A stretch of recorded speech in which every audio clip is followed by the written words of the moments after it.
sempre que viatjava tot el que eren els hotels m'agradava molt i al final doncs, vaig decidir fer-li cas a aquesta curiositat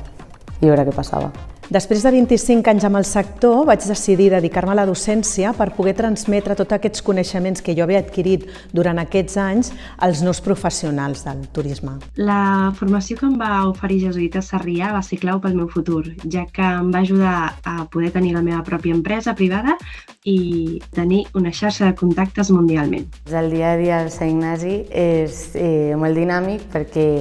fem treballs en equip i això fa que aprenguis a treballar amb tothom i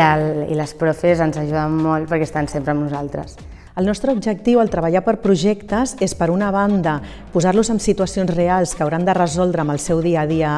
durant la seva vida laboral i, per una altra banda, la part pràctica que fan a les empreses, els donem l'oportunitat de tenir el primer contacte laboral amb el sector de l'hostaleria i el turisme.